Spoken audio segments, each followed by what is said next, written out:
Bago nga magsimula ang araw na ito, sinamahan muna natin magpa-check up ang mag-asawang may karamdaman, si Tatay Chudorico at si Nanay Bibilita.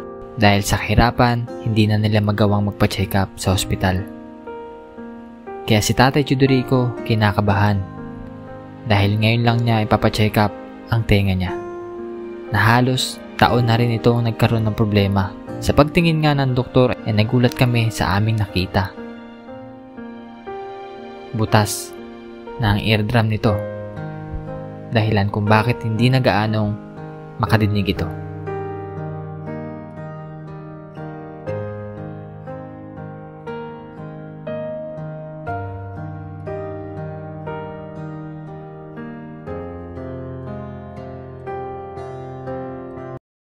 So yung mga babayan, at kakagaling lang namin sa ospital.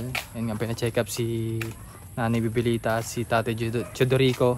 At nakabili na rin tayo ng gamot. So yan, pinaulan natin si nanay kasi parang sa ganun ay kasi wala kami sasakyan at pinaulan namin siya umuwi. At ngayon kasama natin si Mindoro nga ni ako, si Chrismar. At ito yung gamot nila. Regarding po sa check up naman nila ay niresetahan lang po sila ng gamot. So kay Tatay Chudorico naman, yung pinakantenga naman po niya ay butas na po, talagang butas na butas. Ayun po yung pinakang picture. Yan. So ibang iba po dun sa normal na eardrum po baga, no? At ayun nga po, yung pinakareseta ni Nanay Bibilita ay napakarami po. Nagpapasalamat po ako sa ating sponsor na si Ma'am Betty dahil hindi po naging posible yung mission natin ngayon. Dahil sa tulong niya po sa mag-asawa, no? At sa lahat ng mga tinutulungan natin dito sa Oriental Mindoro. So ito po nanay, ito muna, unahin ko muna yung kay tatay.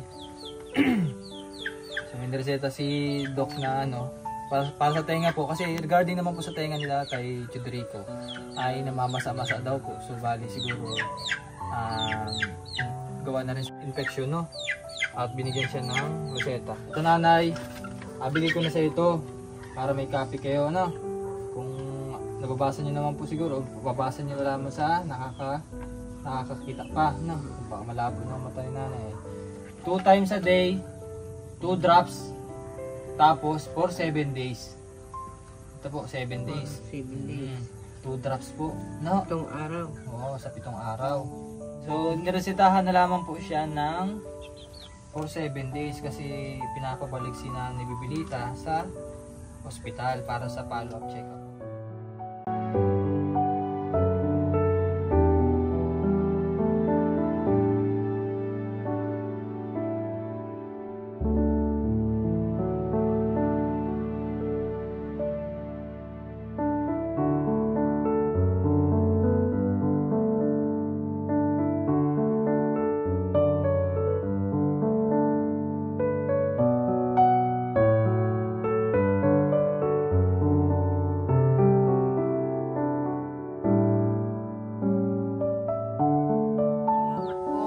Marami.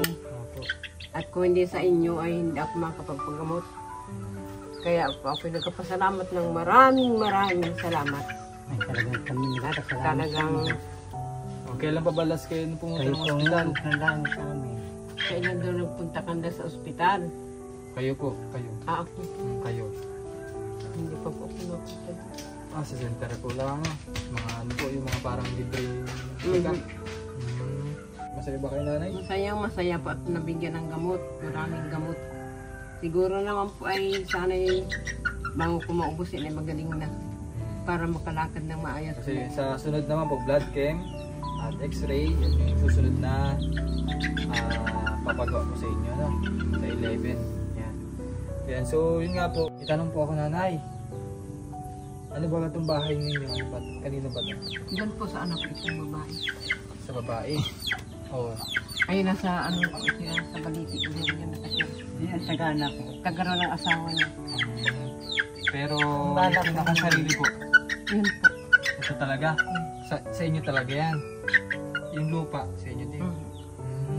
Mahanap po niya rin sa magulang. So para mas malinaw o para mas maganda din, para wala maging problema sa huli, parang maganda po ay yung pinakang bahay nyo na lang. Sarili. Oo, sarili.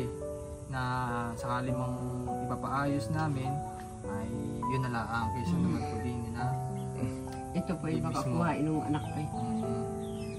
na pwede po natin makita. Oo. Ay kaso nahirapan kang maglakad na eh. Samahin doon. Yan. Ito mga babae, babae na ibibigita kasi ito sa anak niya. Ay, sira na pala ito. Ah, sira po yan, sir. At yung bintana. Ay, Para kung ano pala. ay basahan po yung mga nilabang ko. Parang lahat ay palitin na. Ba? Diyan pa pala. Doon, yan.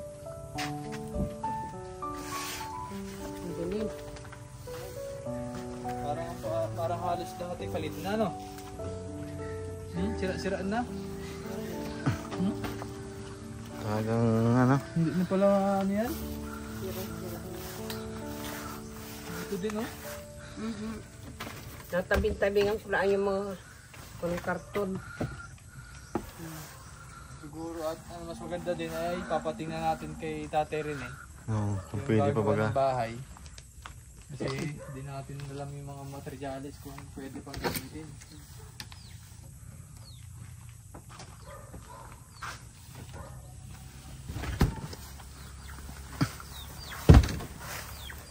Kanino po motor eh? Ay, doon po sa may-ari ng bahay na yun. Yung apo. Ay, itong loob ng bahay nyo dito sa kwarto, okay pa to. Okay pa yung mga, ano yun, yung mga tawag dun? Ang tawag dun tol? Yan po ay. Haligi? Haligi, yung Haligi.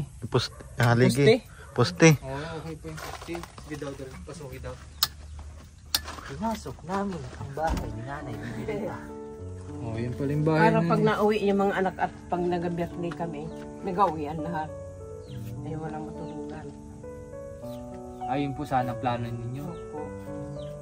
Basta po yung hindi natulog, kami hindi magising ng gabi pag naulan. Hindi na po ako naghangad ng magandang bahay. Basta yung maayos ang tulog, Opo. ano, makapapahinga ng maayos. Yun talaga ang mahalaga. So ito mga kababayan, yung bahay ni Nanay Bibilita. No, talagang, kaya pala lumipat sila sa kabila, ay sira-sira na pala to. Talagang hindi mo na matutulugan ng maayos kasi oh, kita nyo naman yung pinaka bubong at yung pinaka bintana, sira-sira na. Ay ako po pati takot din, sabi ko baka ako kudukutin ng mumo. Sabi ni Nalimid ay, ang katalawan mo naman ang alis aysin mo yan. Ay, ang mumo naman ay si tatay lang. Oo. Ang tatay. Takot ba? Magaling ka. Pugi din naman. Ha? Nga nga nga. Nga nga. Ah. Nga. Nga lang, isa lang. Nga. Isa lang. Tot na isa na yung ngipin. Hindi lang ha. Diyan ang ngiti. Isa na yung ngipin, oh. Ay tapos bungi din ho ako. Hindi na matalab yan, ay. Ayan ay lubog ka na ay, sinira na ng aso ay oh.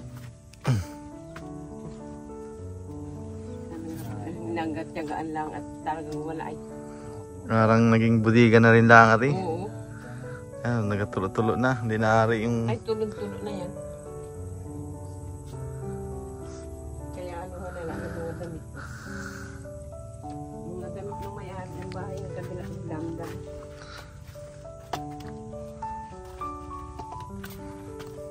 Oh sir.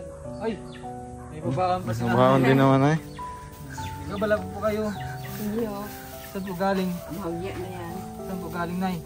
Dito sa mga bata may ano ay Palasan din naman. wala ang mga kumatamis. Matamis din niya. Bigay eh. Ngayon pala yun. Pagbigay matamis. Kamis. Pag namita si Jason na ako gapako ng malalaki. Kakaya naman magtapon dito ng ano, Ay, kalat. oo, Ang linis. sir. Linis yung paligid. Pining lupag... Nakawalis na pagdating kayo at hindi na nakawalis kanina. Pining lupagian ng bata oh. Ayan, so yun po yung... Nakalap hindi po nabigay rin. Nahanap niyo po, nahanap. Nahanap. Nahanap at baka nalilimutan ko.